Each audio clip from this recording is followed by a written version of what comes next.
Salut tout le monde, Restez bizarre volume 4. Donc comme d'habitude, voilà ce que j'ai pu écouter cette dernière semaine, un petit peu plus là, parce que j'ai un petit peu de retard sur les vidéos, c'est pas grave. On fait pas ça pour, c'est pas le boulot. Voilà, donc ça sera aussi des trucs que j'ai pu récupérer, chiner ces derniers temps ou récupérer dans des conventions, parce que j'ai fait 2 conventions ces 2 dernières semaines. Bon voilà, on va commencer tout de suite, rentrer dans le vif du sujet. Donc ça c'est une cassette donc d'un groupe suédois qui s'appelle Crystal Age. Alors c'est une réédition d'un disque qui date de 1995 qui s'appelle Far Beyond Diven Horizons, qui était sorti en CD uniquement en 95 et qui a été réédité voilà, l'année dernière, je crois, en LP.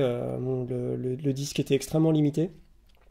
Donc c'était quasiment impossible pour moi de récupérer la version LP. Donc voilà, je me suis contenté de la cassette. C'est un disque que j'aime beaucoup. Pourquoi je l'ai ressorti? C'est parce qu'en ce moment, il y a la sortie d'un groupe ricain là, qui s'appelle Blood Incantation et qui est sorti donc son dernier album qui s'appelle The Stargate. C'est un groupe que j'ai apprécié certains de leurs disques précédents. Et là, je suis un peu plus dubitatif sur le dernier. Voilà. Et musicalement, c'est vraiment technical death, c'est-à-dire en gros un death metal mais extrêmement technique qui lorgne presque un peu vers le prog. Et donc Crystal Age, c'est vraiment un son à peu près similaire si on enlève tout l'aspect Pink Floydien, on va dire l'aspect un peu synthétique, un peu synthétiseur, et qu'on garde uniquement les côtés voilà death metal technique quoi. C'était une période assez faste pour ce type de groupe. Et voilà, c'est un petit peu un de mes péchés mignons, en tout cas de cette période des années 90. Donc forcément, une fois que j'ai sorti cette cassette-là, j'étais obligé de sortir un autre on va dire des groupes emblématiques de ce style-là des années 90. Donc là, ça va pas trop vous parler parce que ça, c'est une pochette c'est un test press. Alors, c'était sorti, donc c'est l'album Thresholds de Nocturnus. Donc, comme la date l'indique, voilà, c'est sorti donc en 92. Je ne sais pas comment fonctionnait Irek par rapport à sa promo, mais j'ai l'impression que cet Express-là en fait faisait office de sampler promo pour la presse ou pour les radios à l'époque. C'est pour ça que c'est pas si compliqué de tomber sur sur ce type de pressage, en tout cas sur ce label-là. Et bon, je vous ferai peut-être, je vous ajouterai ici la pochette, la vraie pochette de cet album-là, mais c'est assez rigolo en fait de voir à quel point Crystal Age a pompé complètement la pochette de Nocturnus, de Threshold de Nocturnus, à tout niveau, au niveau du code couleur, au niveau voilà, de tout l'habillage. Et pour préciser, Crystal Age, donc l'album est sorti en 95 et je crois que en 96, les mêmes membres vont monter un groupe qui s'appelle Hammerfall, que je trouve absolument atroce personnellement. Et c'est extrêmement rigolo de se dire qu'ils sont passés en un an de 95 à 96 à un groupe comme Crystal Age et un groupe comme Hammerfall. Voilà, seuls les Suédois sont capables une telle métamorphose en moins d'une année. Donc voilà. Et donc Nocturnus, c'est à peu près la même idée. C'est vraiment du death metal extrêmement technique, extrêmement voilà, alambiqué, complexe. Des passages très intriqués, un synthétiseur avec un son extrêmement voilà, c'est vraiment c'est soit on aime soit on déteste ce type de son. En tout cas voilà, c'est un groupe vraiment emblématique de ce type de son des années 90 dans le métal extrême.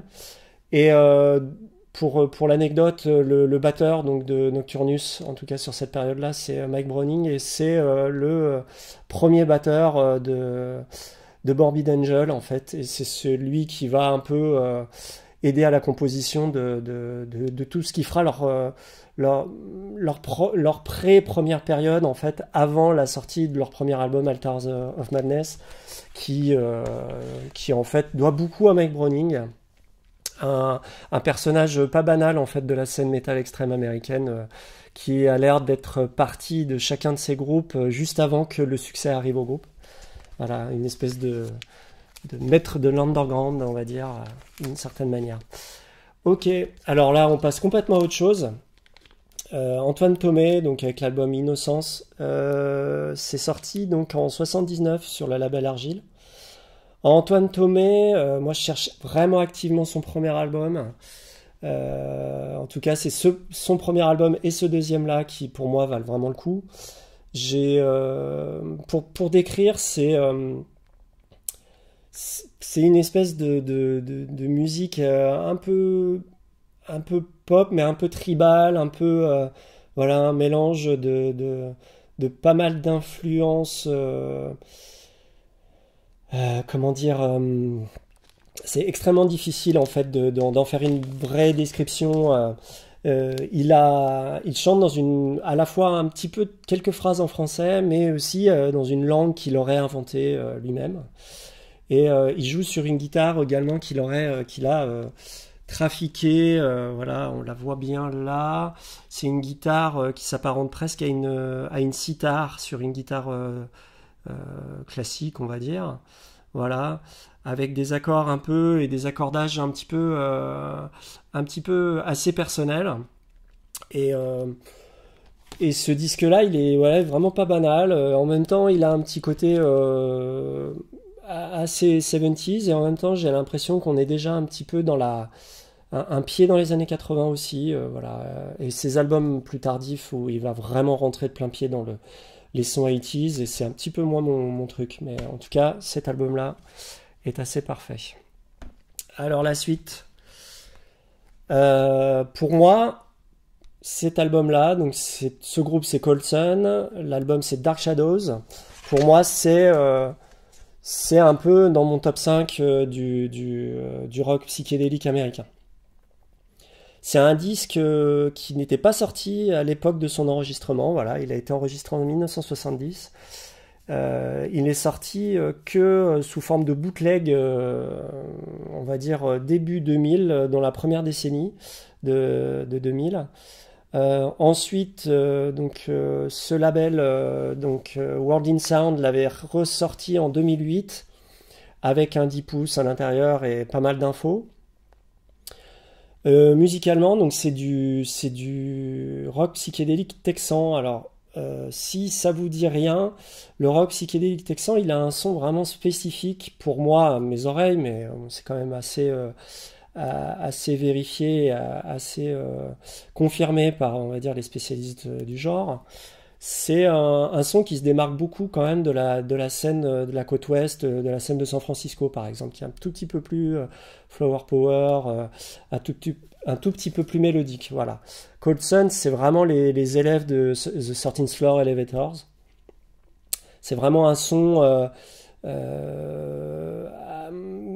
un peu aride, en fait, vraiment comment dire, un psychédélisme qui vient principalement en fait des arrangements et d'un choix esthétique similaire à 13th Floor Elevator, c'est-à-dire que The 13th Floor Elevator était connu pour avoir un membre qui jouait uniquement de ce qu'ils appelaient l'electric jug, qui était en fait un bro, en fait une cruche, voilà, une cruche en terre cuite, où il avait mis un micro à l'intérieur et il chantait à l'intérieur et créait des nappes, on va dire, supplémentaires, un peu mélodiques, mais voilà, comme une espèce de nappe en arrière-plan de leur, on va dire, garage rock psychédélique. Colson, eux, le choix qu'ils auront fait, leur choix esthétique sonore, c'est de jouer, alors regardez comme ils sont beaux, c'est de jouer avec en fait cette harpe, alors je vais y arriver, hop, voilà, avec une harpe électrique qui était branchée en fait sur des pédales de fuzz. Et du coup, la personne qui joue de cet instrument-là dans le groupe, c'est Bill Miller, et qui va devenir, après en fait la fin de Colson, un peu un acolyte de Rocky Harrison, qui est le guitariste-chanteur de 13 Floor Elevator. Et c'est vraiment celui qui va amener un peu le son supplémentaire de tout ce que Rocky va entreprendre dans les années 70, fin des années 70 et les années 80. Voilà, ce sera son éternel sidekick, on va dire. Il est dans pas mal d'incarnations de ces groupes, notamment la plus connue, Rocky Erickson and the Alien. Et sur son premier 45 tours, Rocky Erickson, ce que l'on entend en premier dans le disque, c'est de la cruche électrique. Et ensuite, c'est cette harpe électrique passée à travers de la fuzz. Voilà. Donc comme une espèce de lente transition entre son ancien groupe et sa nouvelle manière solo, voilà, de renouveler le rock psyché. Voilà. Et donc Colson, c'est vraiment un groupe qui a été réédité cette année, je crois, sur un gros label. Et le disque est assez facilement dispo. Voilà. Il n'a pas la même pochette, mais je pense que vous pouvez facilement le trouver. Il sera sans doute moins cher que ce press de 2008 qui commence à se faire un petit peu rare. Ok, alors la semaine dernière j'étais exposant dans une convention de disques à Saint-Paul-de-Varax qui était organisée par mon acolyte youtubeur Guillaume donc Vinyl Actu. Je le remercie d'ailleurs par cette vidéo pour l'excellent moment que j'ai passé à Saint-Paul-de-Varax dans mes terres d'origine pour nerder sur les disques toute la journée. Et ce que je m'étais promis, c'était de ne pas du tout gratter les disques, parce que à un moment, il faut faire le choix entre soit débarrasser, faire du vide, soit acheter des caisses. Et voilà, c'est juste une petite heure avant la fermeture, on va dire, je suis allé faire le tour quand même, en me disant, concentre-toi sur les bacs à 5 euros, puisqu'il y en avait quand même pas mal. J'ai trouvé quelques trucs, rien qui mérite que je m'y attarde trop longtemps. Sauf en fait ce disque-là qui est un disque sur Barclay en fait, qui est pas particulièrement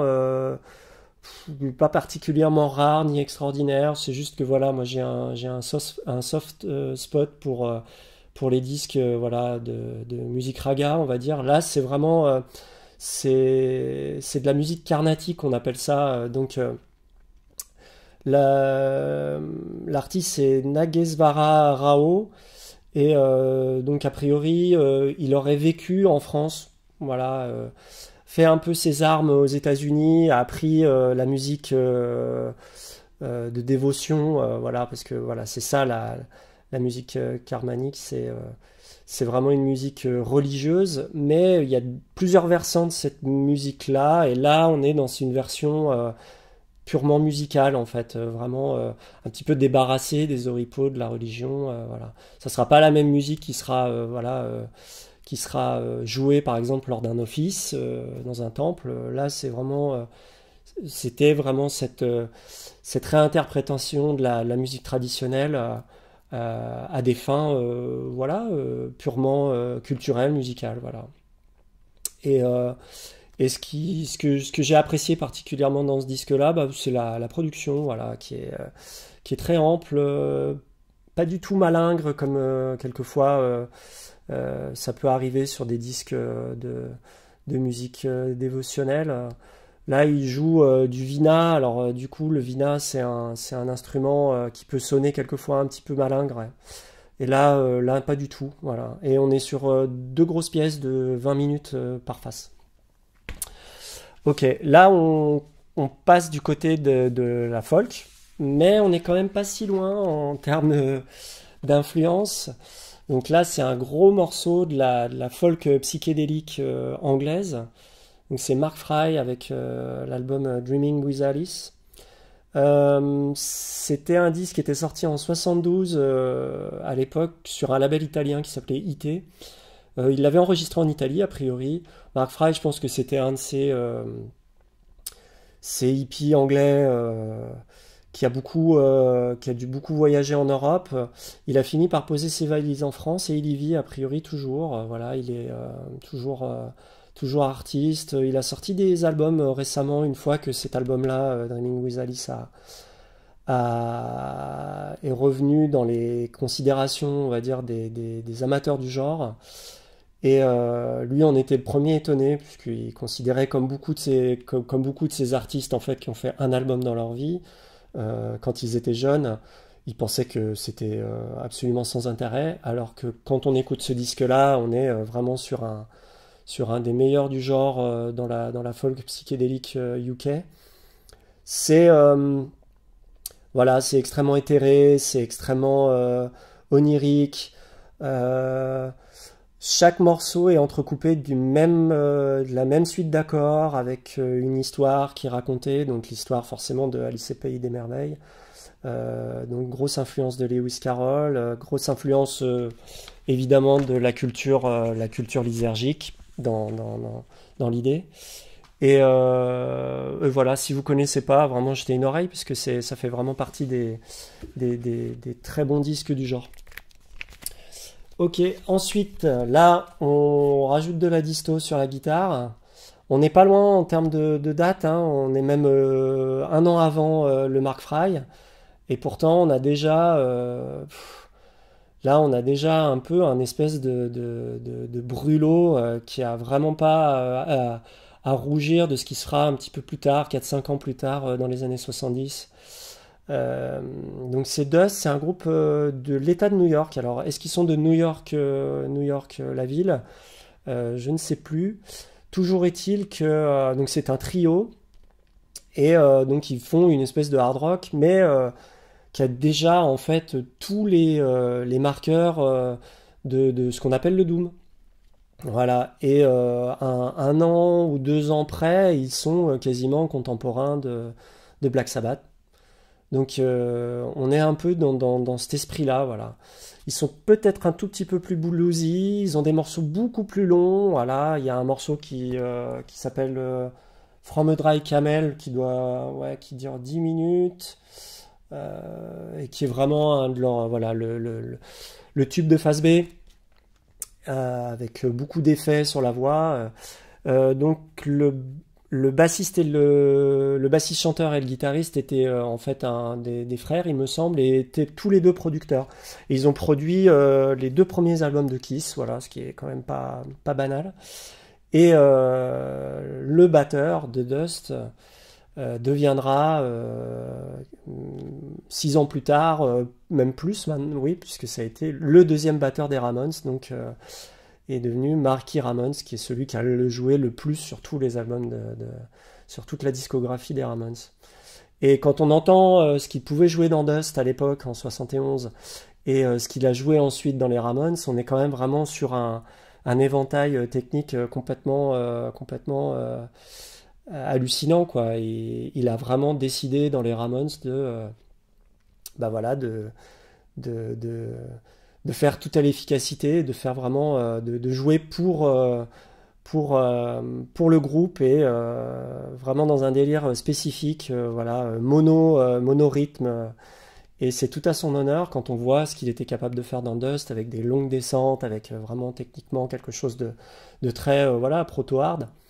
Euh, voilà, j'ai pas grand chose de plus à dire, mais jetez une oreille si vous aimez bien ce type de son, voilà, si vous aimez bien par exemple Deep Purple ou Uriah Heep. Ensuite, alors Souffrance, c'est un rappeur voilà, il est de Montreuil, voilà. Il est de Montreuil et c'est un rappeur que je suis depuis le premier album. Malheureusement, son premier album est sorti en LP, mais il le vend uniquement dans une espèce de pack fan à plus de 100 balles. Voilà, j'ai pas, je suis enfin, c'est vraiment son premier album que je préfère. Euh, mais voilà, je peux pas me payer un truc pareil. Ensuite, j'ai essayé de tenir sur ce qu'il sortait régulièrement. Je suis un peu moins fan de ce qui vient de sortir et de l'évolution musicale qu'il a. Voilà, mais après, son évolution musicale est vraiment on va dire, une ère du temps. Voilà, je préfère en fait ces premiers disques qui correspondent plus voilà, à mon oreille de mec qui a écouté beaucoup de rap dans les années 90. Voilà, c'est donc ces albums-là sont extrêmement old school, tout en faisant pas l'impasse en fait sur un peu de modernité, un peu de production avec des productions qui voilà sont un tout petit peu plus actuelles, quelquefois un peu plus dansantes, un peu plus voilà, mais jamais non plus sans sacrifier le côté un peu hardcore de son son de base. Voilà, Souffrance, c'est vraiment quelqu'un qui, euh, qui est vraiment sans.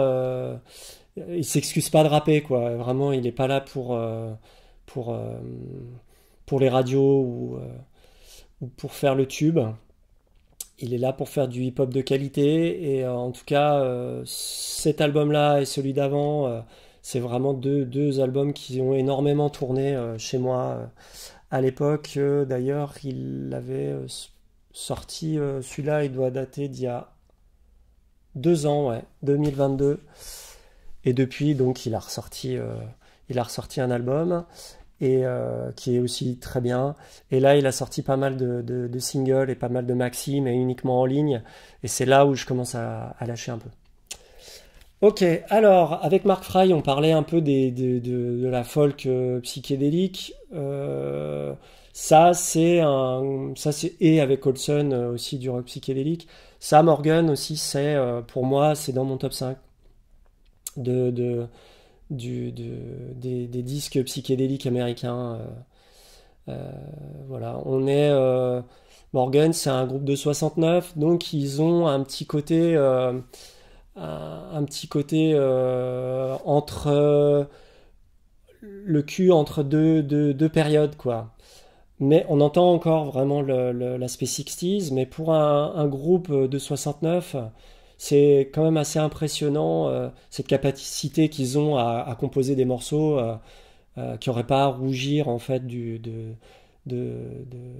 d'être sortis 2, 3 ans plus tard, quoi, où vraiment les gens avaient saisi la formule et vraiment affiné. Voilà, là on est sur un groupe un peu pionnier du genre qui amène déjà beaucoup sur la table. Morgan, un groupe qui a très très très longtemps été comment on appelle ça, assez mystérieux aux yeux des collectionneurs. Et au final, il y a quelques années, il y a le magazine Flashback qui a réussi à retrouver certains des membres, et à leur poser des questions. Et ce qui est le plus rigolo, c'est que c'était assez déceptif par rapport à toute l'imagerie que les gens pouvaient se faire, et les idées que les gens pouvaient se faire vis-à-vis du groupe. Les gens s'imaginaient que ça pouvait être des kids complètement chez père, plein d'acide, qui faisaient une musique vraiment qui est en adéquation avec ce type voilà, de consommation. Et en fait, les Morgan, voilà, en interview des années plus tard. Alors après, est-ce qu'ils le cachent ou est-ce qu'ils modifient la réalité? Toujours est-il ils ont dit, voilà, ils ont confirmé que ils étaient absolument clean. C'était vraiment des adolescents clean cut américains bien basiques il se trouve, juste fait un des meilleurs albums de rock psychédélique voilà, aux États-Unis à l'époque. Et je crois que ce disque avait été découvert et un peu exhumé par Paul Major. Voilà. Et c'était un disque qui, pendant très très longtemps, était absolument sans valeur pour les gens. Alors que, voilà, maintenant, aujourd'hui, un original se trouve à des prix complètement indécents. Ensuite, donc, voici cette magnifique pochette. Alors, c'est peut-être vraiment la pire pochette de tous les disques que je puisse avoir ici. Et je peux vous dire que j'en ai des vraiment horribles, puisque j'ai pas mal de heavy metal. Là, du coup, c'est Christophe Toussaint avec l'album Terra Incognita. Et donc, c'est un disque, comme son nom, comme c'est noté sur la pochette, c'est un disque d'Épinette des Vosges. Ça doit être un disque qui a dû sortir à la fin des années 70 ou peut-être juste à l'orée des années 80, on va dire. Il n'y a pas de date, voilà, aucune date n'est notée nulle part, rien n'est référencé sur le net pour la date. Je crois qu'il l'a sorti lui-même, il me semble, ou toujours est-il que donc ce Christophe Toussaint, voilà, qu'on peut voir ici, avec sa bonne petite tête, en train de construire son épinette. C'est un luthier, voilà, qui habite dans les Vosges. Il a même mis sa petite carte avec là où il est situé exactement. Et ce qui est assez génial dans ce disque-là, c'est que c'est une approche vraiment de l'épinette extrêmement psychédélique, quoi. Vraiment très onirique, très planante. Euh, à la fois, c'est la production, bien sûr, mais c'est plus que la production, c'est-à-dire que c'est vraiment une approche non folklorique, voilà, de l'épinette des Vosges. Une proposition qui sort complètement de l'ordinaire, moi je trouve, par rapport à d'autres disques d'épinette que je peux avoir, que j'apprécie d'ailleurs. Mais là, on a vraiment un disque, un disque différent dans le genre et qui, malheureusement, je pense, de fait d'avoir une pochette aussi atroce, peut passer complètement à trave si on est devant un bac en train de diguer. Et voilà. Si jamais vous le voyez, n'hésitez pas à le prendre parce que, en fait, la back cover, à la rigueur, elle vous donne envie parce que tout est là, quoi. Il y a les dessins, les photos, il y a un texte, tout est expliqué, c'est extrêmement personnel, il y a sa petite carte, donc du coup, voilà. Mais voilà, évidemment, quand on a un montage comme ça, aussi dégueu, ça donne pas envie de le prendre. Mais bon, faites-moi confiance, ou en tout cas, allez jeter une oreille, parce que c'est tout disponible sur YouTube, hein, vous pouvez le trouver facilement. Ok, alors, ensuite, on va passer au Mexique, avec un groupe donc de prog mexicain, qui s'appelle Chacmoul, et qui est, je crois, d'après ce que mes éminents amis spécialistes du Mexique m'ont dit être une divinité maya ou aztèque. Voilà, là ma mémoire me fait défaut là-dessus. En fait, toujours est-il que Chacmoul, ça reste un des plus gros groupes de prog mexicains. Voilà, là-bas, c'est vraiment un groupe assez énorme dans les années. C'était un groupe assez énorme dans les années 70-80. Et là, on est vraiment sur un groupe qui émule voilà, les grands noms de l'époque, enfin des années 70. Ce disque est sorti en 1980, assez tardif, mais bon, d'une certaine manière, c'est pas étrange en fait, puisque voilà, il y aura forcément pour des pays un petit peu éloignés, on va dire, de la vieille Europe, il y aura un petit décalage entre voilà, la sortie des albums de Pink Floyd et puis une sortie d'un album comme ça. Mais là, on est vraiment sur un son vraiment à la Pink Floyd. Avec moi, pour moi, et ce qui fait la différence et la raison pour laquelle je sors plutôt un disque comme ça qu'un disque des Pink Floyd, c'est vraiment ce côté où on est à la fois dans la vraie compétence musicale, une vraie qualité de composition, une vraie qualité de jeu, voilà, qui est quand même un peu importante, on va dire, pour le prog, d'une certaine manière, mais aussi d'un autre côté, on sent une forme, pas d'amateurisme, mais quelque chose où on est vraiment sur cette fine lame et que j'apprécie particulièrement. Donc c'est pas du tout aseptisé. Le son est vraiment super. La production est vraiment parfaite. C'est sorti sur Philips. Et je sais pas si vous voyez la pochette, mais c'est absolument génial comme pochette avec une magnifique typo. On dirait presque une pochette d'un groupe actuel. Et voilà, donc Je le conseille à tous les fans de prog. Voilà, si vous voulez vous mettre dans les oreilles un groupe mexicain, je pense que c'est un peu la bonne entrée. Ok, ensuite, du coup, ça c'est un truc que j'ai reçu il n'y a pas longtemps. Voilà, c'est Guitare Dérive de Vincent Lemann et Bertrand Porquet.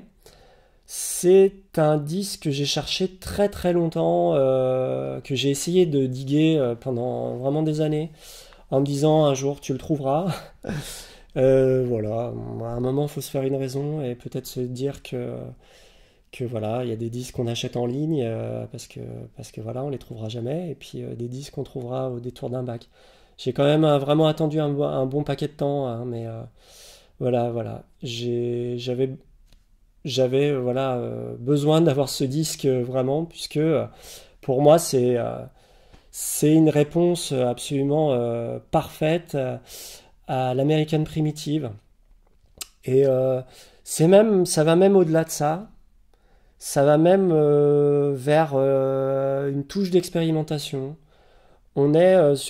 Quand on parle American Primitive, on parle souvent en fait d'harmonie assez juste, des choses voilà, peut-être des accordages un peu différents de la guitare, voilà, qui vont changer les sonorités. Mais on n'est jamais sur des dissonances. Ici, c'est un duo qui va aller un petit peu expérimenter dans ce type de son. Je vais pas en dire beaucoup plus parce que je vais faire une vidéo à un moment ou un autre, une vidéo focus sur la musique guitare instrumentale, parce que j'ai quand même quelques disques du genre, et là je plongerai un petit peu plus profondément on va dire dans l'histoire de ce disque. Mais voilà, c'est un disque qui est sorti sur Chandar, donc voilà, un label assez mythique, et il est sorti en 76. Et voilà, pareil, il est extrêmement facile à écouter sur YouTube. Le disque est en entier. Ok, alors le prochain, c'est un disque que j'ai ressorti puisque j'ai eu une conversation avec un pote là récemment sur ce groupe-là. On se remémorait les fois où ils étaient passés à Lyon tout début 2000, autour des 2002-2003. Et donc c'est un groupe qui s'appelle 90 Day Men. Et l'album s'appelle To Everybody et il était sorti en 2002. Moi, je les avais vus sur la tournée, je les avais vus au Pesner, en fait, qui était une salle mythique de Lyon, voilà, qui est malheureusement fermée depuis bien longtemps maintenant et qui manque énormément à notre ville. Et je les avais vus, voilà, pour cette tournée de l'album. Et moi, je suis pas quelqu'un qui goûte énormément à l'indie rock. Voilà, je suis passé un peu à travers l'indie rock dans les années 90. Voilà, j'étais plus sur voilà, des musiques un peu plus extrêmes, ou alors quand j'étais vraiment minot, plus sur le grunge, ce qui m'avait amené au rock garage, au proto hard, et voilà, et donc j'ai cheminé de cette manière. Et une fois arrivé à Lyon, j'ai vu ces groupes en fait qui continuaient, ces groupes des années 90, donc comme 90 Day Men. Et ce groupe-là, en concert, j'avais trouvé ça incroyable. Et ce disque, c'est un disque qui a survécu de nombreuses purges de mes disques. C'est-à-dire que à chaque fois, je me dis, peut-être je peux le revendre, je l'écoute jamais. Et à chaque fois, je le ressors, je le réécoute. Et là, je le réécoute 3, 4 fois dans la semaine, quoi. C'est musicalement, pour vous décrire, sur cet album-là précisément, puisque les albums, ils en ont fait plusieurs, et chacun est assez différent les uns des autres. Celui-ci, pour moi, on a une version indie rock du dub, en fait. On a un basse batterie qui fait le choix, en fait, de rythmique en ternaire, mais avec une grosse basse très voilà, qui va tourner. Vraiment, on a en tête vraiment le dub quand on entend cette section rythmique, mais un dub un peu dévoyé, voilà, un dub qui fonctionne de manière un peu bancale et alambiquée. Par-dessus, on a une guitare qui emprunte à la fois l'indie et à la fois aussi, pour moi, au crotte. C'est-à-dire, on a des choses lancinantes, répétitives, Et, mais ils arrivent quand même avec une formule complexe, parce que voilà, ça mélange quand même beaucoup de choses. Il y a du piano également, il y a du Rhodes, voilà, qui est joué donc par le bassiste-chanteur. Euh, on arrive à avoir quand même des tubes, quoi. En fait, des chansons vraiment qui se retiennent et qui se chantent et assez mémorables. Je suis moins fan des albums qui vont suivre, mais toujours est-il que ce disque-là, voilà, je l'apprécie toujours autant. Le bassiste-chanteur, pour vous dire, c'est un gars qui s'appelle Robert Lowe, et il est devenu acteur, et il est également musicien de session. Et la dernière fois que je l'ai vu, il jouait avec Home, le groupe de Cisneros qu'il a fait après Sleep. Et il faisait en fait tous les arrangements en live, c'est-à-dire le clavier, la sitar, les chœurs, tout l'aspect un peu psychédélique de Home, au-delà de la basse et de la batterie. Et c'était incroyable. Franchement, sans lui, je pense que le concert n'aurait pas eu cette espèce d'effet sur moi complètement dingue, de montée constante sur 45 minutes de set. Voilà, donc un super musicien. Donc je vais peut-être aller gratter un peu la discographie post-90 Demen. Alors ça c'est quelque chose que j'ai chiné lors d'une de mes récentes conventions. C'est pas là où j'étais exposant, c'est une convention sur Lyon où je suis passé un petit peu. Voilà, je suis passé parce qu'en fait j'avais un disque à récupérer d'un vendeur. Il se trouvait qu'il était présent à cette convention. Voilà, je l'avais acheté en ligne et une fois arrivé sur place, je me suis rendu compte qu'il y avait énormément de bacs à 1, 2 et 5 euros. Et voilà, je me suis vraiment focalisé sur ces bacs-là et j'ai trouvé quelques petits trucs.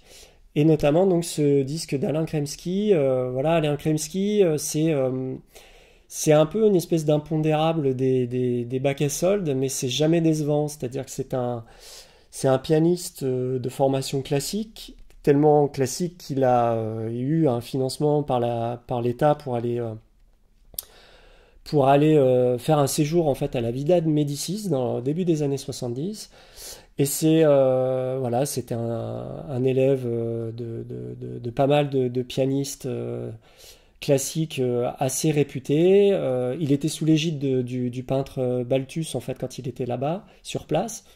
Et ce qui s'est passé, c'est que dans le milieu des années 70, il a totalement balayé cet héritage-là pour se concentrer uniquement sur la musique méditative indienne. Et il s'est focalisé sur les bols, notamment les bols tibétains, et les gongs, et voilà, tout ça. Donc il existe aussi d'autres disques qui sont sortis sur Ovidis, où il joue uniquement des gongs et des bols. Voilà. Et c'est pas étonnant que je l'ai trouvé dans un bac à deux parce que voilà, c'est des disques dont tout le monde se fout un peu. Et là, ce que j'apprécie particulièrement sur ce disque-là, improvisation pour piano, vibration, c'est que on a donc à la fois du piano et du bol. Et on est dans cette espèce de période que lui considère comme une période de transition où il revient au piano classique et où il va faire réévoluer en fait sa musique, retourner sa musique sur les origines de son apprentissage, tout en y injectant ce qu'il a appris par la musique indienne. Et on est vraiment dans cette espèce d'alliance assez parfaite, de fusion assez parfaite des deux. Tout ça, je le sors pas de Wikipédia. C'est que un ami a été assez sympa pour m'emprunter ça à la bibliothèque quand je lui ai parlé qu'il existait un documentaire sur Kremski. Donc il y a un documentaire qui s'appelle À la source du son, qui est de 2008, mais honnêtement, quand on regarde le documentaire, on a l'impression qu'on est sur France 3, Rhône-Alpes-Auvergne en 96. C'est assez esthétiquement assez atroce. Au niveau du mixage aussi du son, c'est assez atroce aussi, ce qui est quand même un comble pour un documentaire sur un gars qui a vraiment voué sa vie à l'étude du son et à des vibrations. Mais toujours est-il qu'on y apprend énormément de choses et il a énormément de dialogues aussi avec des gens qui l'ont influencé ou avec qui il travaille. Et donc si vous avez l'occasion de pouvoir louer ce DVD dans votre bibliothèque de choix, n'hésitez pas, c'est quand même plutôt pas mal pour découvrir cet artiste. Du coup, ça c'est le disque que j'étais venu à la convention pour à récupérer auprès du vendeur en fait qui se trouvait être de passage sur Lyon. C'est le premier album de Klaus Schöning. Donc j'avais montré son album, un album en cassette plus tardif, peut-être dans ma première vidéo ou la deuxième, bon peu importe. Et je vous avais dit que cet album-là était vraiment un super album, c'est vraiment ce qu'il avait fait de mieux en fait au final. Un premier album, c'est déjà réglé. Et à la base, donc ce disque-là, donc qui s'appelle Linglimped, c'est un disque qu'il avait sorti à compte d'auteur en 79 quand il était étudiant à Londres. Donc Klaus Schöning, c'est un Danois qui a donc fait son apprentissage à Londres, son apprentissage musical, et ensuite qui a déménagé à Berlin pour devenir producteur, et surtout beaucoup s'autoproduire et se lancer corps et âme en fait dans la musique New Age, un petit peu plus tardivement dans les années 80. Cet album de 79, il a vraiment les deux pieds dans Tangerine Dream et dans cette musique électronique 70s quoi. Et ce qui est intéressant, c'est aussi que comme c'est un private press, il y a beaucoup de lui là-dedans, enfin, on l'entend quoi. Ce press là que j'ai, c'est un press qui est sur Medley, donc qui est un peu plus tardif. Medley, je pense que vous voyez ce que c'est un label danois voilà, qui sort quand même pas mal de... Moi j'ai beaucoup de punk rock danois sur Medley. Voilà, qui sortait la musique danoise en général, sans vraiment d'identité musicale propre. Et donc ce press que je trouve assez joli en fait, parce que la pochette est vraiment différente de l'original, il se trouve pour une bouchée de pain, et il est vraiment pas cher en fait. Donc n'hésitez pas, voilà, si ça vous intéresse ce type de son, c'est vraiment un très bon disque. Alors là, on passe un peu à du jazz, donc c'est du ECM, hein, que vous avez bien remarqué. Donc c'est l'album Getaway 2, et donc c'est Abercrombie, Holland des Jeunettes. Je pense que je vous fais pas d'affront si je vous explique qui sont ces gens-là. Je vais pas le faire. Getaway 1, c'est un de leurs disques mythiques sous le nom voilà, de la formation Getaway. Il est souvent considéré ce 2 comme en dessous. C'est pas faux, mais ça n'empêche pas que c'est un excellent disque. En tout cas, moi je le trouve assez génial. Notamment, j'adore ce premier morceau donc, qui s'appelle Opening, en fait, qui dure 17 minutes, que je trouve un morceau extrêmement évolutif. On fait le reproche un petit peu à Abercrombie de faire quand même un peu quelque chose de démonstratif, sans âme en termes de guitare. Moi, je suis absolument pas d'accord. Je trouve ça vraiment extrêmement sensible et dans les clous de ce que j'aime de son jeu en général. Voilà. Alors ça, c'est un truc que j'ai chiné à une convention également, que voilà, je l'ai eu à 5 balles parce que la pochette est un peu abîmée, moi, le disque est en super état. J'ai pas encore eu beaucoup le temps d'écouter, mais moi j'ai un petit faible pour ce genre d'autoproduction française, prog française, vraiment private press. Voilà, le groupe s'appelle Trèfle et l'album s'appelle Reflet. Et je pourrais pas vous dire à quelle année c'est sorti. Bon, ça fleure bon les années 70. J'ai pas encore eu le temps, donc, comme je vous disais, de trop l'écouter. Il y a quand même un côté extrêmement amateur qui, moi, me plaît, mais qui pourrait ne pas plaire à tout le monde. Et aussi un côté, pas chanson, mais il y a un côté très très très français, extrêmement appuyé, voilà, qui pourrait aussi rebuter pas mal de monde. Moi, ça ne me rebute pas. C'est un peu le son de France Bizarre, quoi, d'une certaine manière. Donc, peut-être que ça apparaîtra dans un de mes prochains volumes cassettes de mes compilations. Alors, on arrive sur la fin. J'ai déjà fait 40 minutes, donc on va essayer de faire vite. Harmonichord, Esprit de Sel. Donc, Harmonichord, c'est en fait le projet de Jouk Minor, qui qui était un Parisien d'origine russe qui était il jouait des instruments à vent, voilà, il me semble qu'il jouait à la base du saxophone, mais il sait énormément, ou peut-être de la clarinette. Vous me, vous me, vous me rectifierez dans les commentaires si jamais. Mais voilà, il a sorti très très peu de disques en fait dans sa vie. Il a dû en sortir peut-être 2 officiellement, dont en fait ce Private Press. Qui est sorti sur l'Electroband. Alors l'Electroband, j'ai pas l'impression qu'ils aient sorti autre chose que ça. Et c'est un disque de free jazz, mais ce que j'apprécie particulièrement dans ce disque-là, c'est c'est la liberté. Alors pour un disque de free, évidemment qu'il est libre, mais c'est la liberté qu'il se donne au sein d'un style libre. C'est-à-dire qu'on est sur une formation complètement inédite en termes voilà, de line-up. On a énormément de cuivre, énormément de vent, et on a aussi une joueuse de clavecin. Et ce clavecin, il fait tout pour moi le sel de ce disque. On est vraiment sur des sonorités qui s'imbriquent entre elles, toujours extrêmement stimulantes. Voilà. Quelquefois, le free, ça peut être un peu écrasant, ça peut, par le poids de la violence ou du son.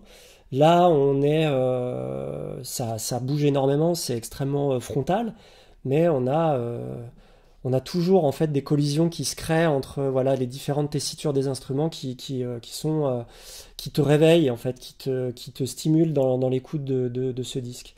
Et du coup, je le trouvais extrêmement beau. Et ça, c'est les partitions en fait. C'est les partitions de Jouk.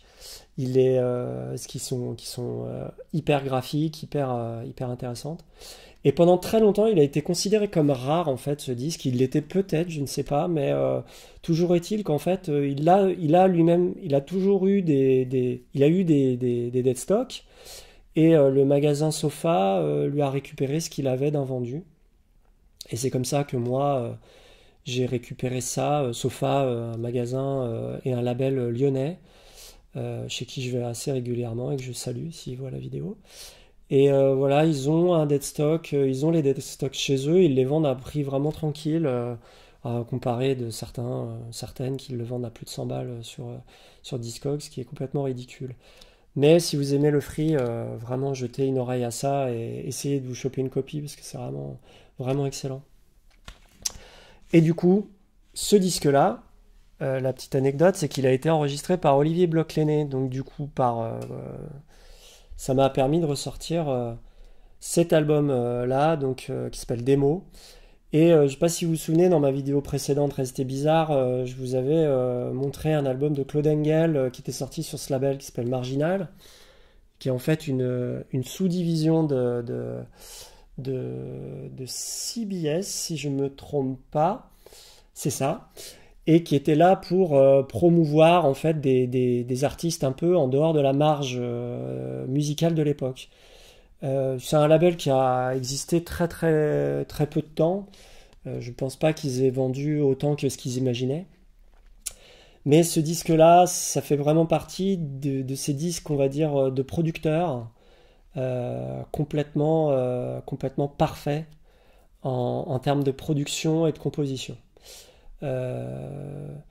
Olivier Bloch-Lenné, il aura sorti uniquement ce disque-là. Il aura été producteur pour Brigitte Fontaine, du coup pour pas mal d'artistes de variété, pour du jazz, du free jazz ou du rock ou de la pop. Et là, il va sortir un album de pop psychédélique avec une espèce de composition qui tient que à lui, en fait, d'une certaine manière.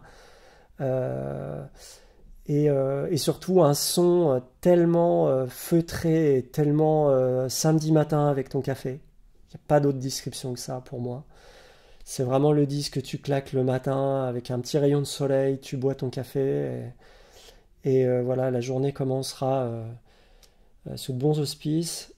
Je vous conseille d'aller écouter Mercredi, le morceau Mercredi de Olivier Bloch-Lenné, tiré de cet album-là. Je l'ai uploadé il y a des années sur ma chaîne YouTube.